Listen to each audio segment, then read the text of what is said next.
G'day everybody, how you going? Haven't done one for a while. I got myself a little forge set up and I've been banging away on some knives, and I put a video out the other day when the grinding wheel exploded. It's healing up all right there. But these are the what I've been making. Old school knives out of files, keeping it with a rustic look. I'm not going to polish it and grind it. I'm using mainly files and just forging the shape right down to the edge. Yeah, and then just doing it old school with a file, shaping it with the files and the forge. Of course, I do a little bit of cheating, like a little bit of cheating with this one. The tang was a little bit too fat, so I ground it down. The tang, ground it down with the angle grinder. Just to get it into shape, just tidy it up a bit, but predominantly forging with the hammer and the forge. Built the forge myself way back before the internet. Had to work out how to do it. I used an old barbecue and a hairdryer. I've upgraded to a vacuum cleaner now. Hair dryers, I was going through them. They just not made for it. Anyway, it's neither here nor there, and I did a good job. Hairdryer. I did work for a long time. There's another one I've done. Small camp knife. I put it up there the other day, but it's sort of ready to go. I get the handle for it. I got some nice stag antlers that I've had sitting around, and I don't like cutting them up, but if they're going into a knife handle, they're being used for something good. They're casties, you know, not a full set, not a matched pair, not on a skull. They're just casties that I've picked up, and people have given them to me over the years. They're not always that easy to find in the bush, the casty. There you are. Yeah, but it's that's 5010 steel, coil springs, or for Subaru. So that'll come up. It'll come up nice when I get it all finished. Coil spring Subaru, another one. Looks like it's got a dint there, doesn't it? It's not actually a dint. It's just a mark. And the bevels have got to be put on, so that'll disappear. It's all ready to go. I'm not really happy with the top edge here. The shape of it looks a bit weird. Just doesn't look right in the shape. But what I've done is I'm thinking I can't do it on the. Oh, that didn't work very well. I don't know. I'm thinking of cutting that knob off the top anyway, making it more of a curve down towards here, more of a curve, taking that bump off the top. That'll be a smoother shape. That just doesn't look good. Anyway, that's easy enough to do when I get around to it. So there's another one. Now these ones I knocked out yesterday, or last 2 days, because I don't get a lot of time. That's using a Wiltshire file. Good Australian quality file, and once I get the bevels ground on it, but as you can see looking along it, you blokes who know stuff, that edge, that leading edge there is dead straight, just ready for the bevels to go on, well, the final bevels, and for a sharpen.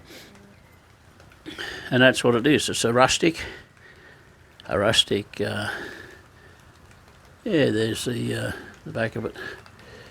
Rustic style knives, which have a stag handle and a poured boss on here, poured metal. That one, what else have I got? Oh, here's another one. This one looks a bit rougher, it looks a bit funny in the shape. It probably needs to be taken off a little bit here, rounded a bit on the bottom there, and once again this top bit just looks weird.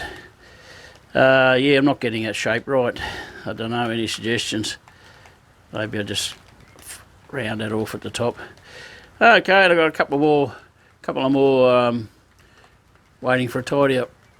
But as I say, I'm not going to tidy these up much more. You know, I'll polish them with the emery. What metal isn't marks from forging or the original file marks, whatever metal showing will be given a polish. And that's what it is. It'll be good steel. Wiltshire files. Anyway, fellas, here we are. Who remembers that old show, Edward Scissorhands? It's a weird show. But anyway, Here we go, fellas, that's what I'm up to. Rain settled in again. I'm over here in Victoria, Australia.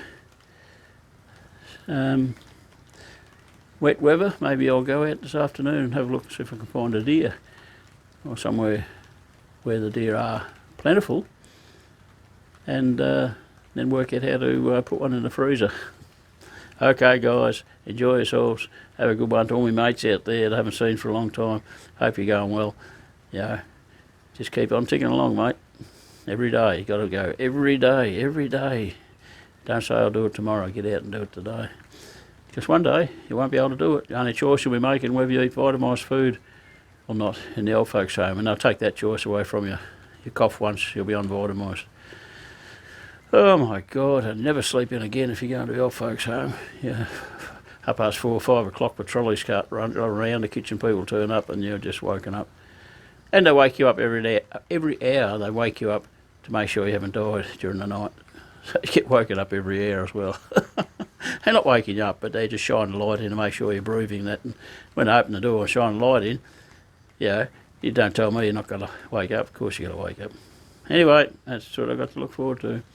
Anyway, it's depressing. Come on. Come on. I had a couple of beers the other night. It's really good. Rightio, see you guys. Have a good one. Stay well. Stay healthy. Enjoy life. Don't let the media get you down.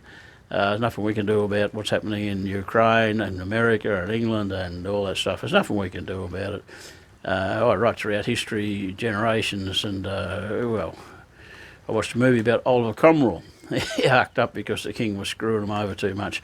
That's just a part of life as you go on. We're always getting screwed over by the powerful, whoever they happen to be. It's not us. And we don't get any say in it at all. Okay, see you guys. Have a good one. Cheers. Yeah, that's it, mate.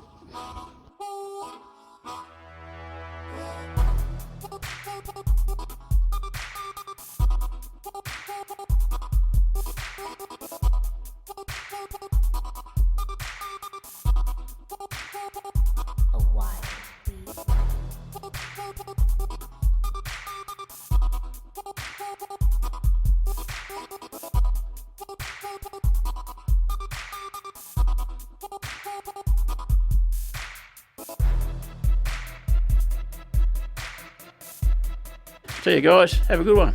Cheers.